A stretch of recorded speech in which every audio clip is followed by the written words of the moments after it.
नमस्कार, मैं doctor Pushkar Dwivedi, cancer expert. आज आपसे रेक्टल कैंसर के बारे में बात करने आया हूँ। रेक्टल कैंसर मतलब हिंदी में हम जो बोलते हैं कि गुदाद्वार का कैंसर।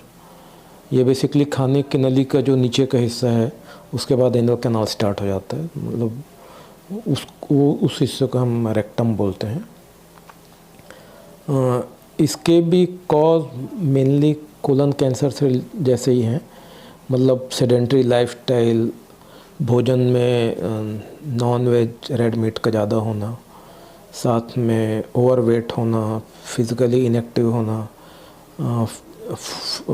फल सलाद सब्जियां इस तरीके की चीज़ों का भोजन में कम होना, हाई कैलोरी डाइट होना, ये सारे रिस्क फैक्टर कोलन कैंसर के लिए भी हैं और रेक्टल कैंसर के लिए भी हैं। मोर एंड लेस दोनों में रिस्क फैक्टर सेम ही रहते हैं। सिम्टम्स की बात करूं तो लक्षण की जहां तक सवाल है, बावेल हैबिट ऑल्ट्रेशन जिसको बोलते हैं कि हमारे पेट साफ़ करने की आदतों में परिवर्तन होना, मतलब कॉन्स्टिपेशन भी हो सकता है और लूज मोशन भी हो सकता है, दोनों चीज़ हो सकती है। साथ में पेन एब्डोमेन होना, पेन हमेशा ज़्यादातर केसेस में एडवांस स्टेज में देखने में आता है, अर्ली स्टेज में देखने में नहीं आता। उसके बाद स्टूल में ब्लड जाना, लैट्रिन में ब्लड जाना, ये भी अपने आप में इसका एक लक्षण हो सकता है। कई बार पेशेंट आके बोलते हैं कि वेट लॉस हो रहा है। वेट लॉस कोलन कैंसर में भी हो सकता है, रेक्टल कैंसर में भी हो सकता है, ये भी इसका एक लक्षण है। पर ये सारे लक्षण किसी पेशेंट में हो ऐसा ज़रूरी नहीं है। लक्षण बेसिकली स्टेज इस बात पर डिपेंड करता है कि पेशेंट कौन सी स्टेज में है। और पेन होने का वेट मत करिए। पेन, जैसा मैं अक्सर अपने पेशेंट्स को बताता हूँ कि पेन हमेशा एडवांस स्टेज में आता है। शुरुआती दौर में, अर्ली स्टेज में पेन आपको देखने को नहीं मिलेगा। तो पेन नहीं है इसका ये मतलब नहीं है कि कैंसर नहीं है। कैंसर होने या नहीं होने का पेन से कोई सीधे तौर पे संबंध नहीं है। दर्द हमेशा एडवांस स्टेज में देखने को आएगा। फिर मैनेजमेंट की बात होती है, तो मैनेजमेंट के लिए हमको सबसे पहले तो डायग्नोसिस कंफर्म करने पड़ते हैं। डायग्नोसिस के लिए CT scan, PET scan, colonoscopy, sigmoidoscopy, ये सारे टेस्ट होते हैं ये पता करने के लिए कि कैंसर है या ट्यूबरकुलोसिस है या कुछ और है। कोलोनोस्कोपी, सिग्माइडोस्कोपी में कैमरा अंदर डाल के टेस्ट करते हैं और अंदर कोई ग्रोथ दिखी तो उसको टुकड़ा निकाल के जांच के लिए भेजते हैं, जिसको बायोप्सी बोलते हैं।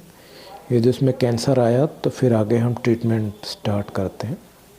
ट्रीटमेंट स्टार्ट करने के पहले ये कंफर्म करना होता है कि कौन सा स्टेज है। स्टेजिंग के लिए मैंने जैसे पहले बताया, सीटी स्कैन या पेट स्कैन करा कर देखते हैं।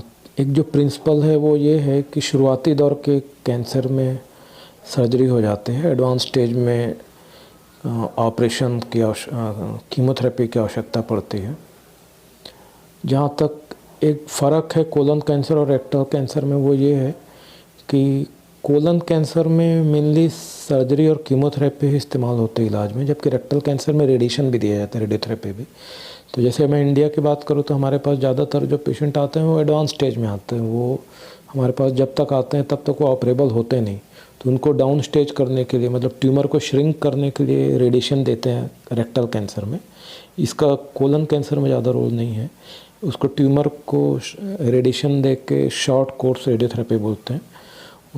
उसमें 2 से 3 हफ्ते का रेडिएशन देकर ट्यूमर को श्रिंक करते हैं। उसके बाद फिर ऑपरेशन करने में सहूलियत होती है। अब ये डिसीजन बेसिकली सर्जन और मेडिकल ऑन्कोलॉजिस्ट, जो भी आपके ऑन्कोलॉजिस्ट हैं, वो लोग मिल के लेंगे। इसके लिए MRI वगैरह करा के देखते हैं उसके रेक्टम के आसपास जो पेरीरेक्टल फैट स्टैंडिंग, ये सब बोलते हैं कि जो कैंसर हुआ अगल बगल पैरामीट्रियम में कितना फैला है और अगल बगल लिम्फ नोड कितना इन्वॉल्व हुआ है, पीछे ब्लैडर, बॉवेल, ब्लैडर और पीछे रेक्टम, इस तरह की चीज़ों में कितना वो इन्फिल्ट्रेट कर रहा है। उसके बेसिस पे डिसाइड करते हैं कि इसमें अभी अपफ्रंट मार्जिन मिल पाएगी कि पहले इसको रेडिएशन वगैरह दे के थोड़ा नीचे, थोड़ा ट्यूमर को श्रिंक करें, उसके बाद फिर उसमें ऑपरेशन करेंगे। कई बार रेडिएशन सर्जरी पहले दिया जाता है, कई बार रेडिएशन सर्जरी के बाद दिया जाता है। ये हर पेशेंट में अलग होता है, वो डिपेंड करता है। रेडिएशन सर्जरी के बाद नोड यदि पॉजिटिव आया, लिम्फ नोड, तो फिर उस केस में रेडिएशन का रोल बढ़ जाता है। ऑपरेशन भी कई प्रकार के होते हैं, जैसे LAR बोलते हैं, लोअर एंटीरियर रिसेक्शन, ये स्फिंक्टर सेविंग है। दूसरा APR होता है, एब्डोमिनल पेरिनियल रिसेक्शन। इस केस में परमानेंट कोलोस्टोमी करनी पड़ती है, यहाँ पे लैट्रिन का रास्ता बनाया जाता है। ऑब्स्ट्रक्शन के केस में कई बार कोलोस्टोमी की आवश्यकता कोलन कैंसर में पड़ती है, रेक्टल कैंसर में पड़ती है, क्योंकि ट्रीटमेंट का असर आने के लिए 3-4 महीने का समय लगता है। कई बार पहले भी आ जाता है, पर फिर भी मिनिमम 1.5-2 महीने का टाइम तो लगता ही है ट्रीटमेंट का असर आने के लिए। जब तक ट्रीटमेंट का असर ना आए तब तक ऑब्स्ट्रक्शन में ना चला जाए, मतलब लैट्रिन पास होना बंद ना हो जाए, कब्जियत इतना बढ़ जाए, खाने की नली बिल्कुल ही ब्लॉक हो जाएगा तो लैट्रिन पास ही नहीं होगा। लैट्रिन पास नहीं होगा तो हमारी भाषा में उसको ऑब्स्ट्रक्शन बोलते हैं। ऑब्स्ट्रक्शन में रिस्क ये रहता है कि फिर परफोरेशन हो सकता है, खाने की नली फट सकती है। तो इसके लिए टेम्पररी या परमानेंट दोनों डिपेंड करता है पेशेंट के हिसाब से। कोलोस्टोमी करके यहाँ लैट्रिन का रास्ता बनाया जाता है पेट के सामने। वो कई बार उसको बंद करके नीचे रास्ता कन्वर्ट कर देते हैं, कई बार नहीं कर पाते, वो डिपेंड करता है कि कौन से स्टेज में है। फिर कीमोथेरेपी का जहाँ तक प्रश्न है, तो कीमोथेरेपी वही उसमें भी दिया जाता है फोल्फॉक्स, कैपॉक्स।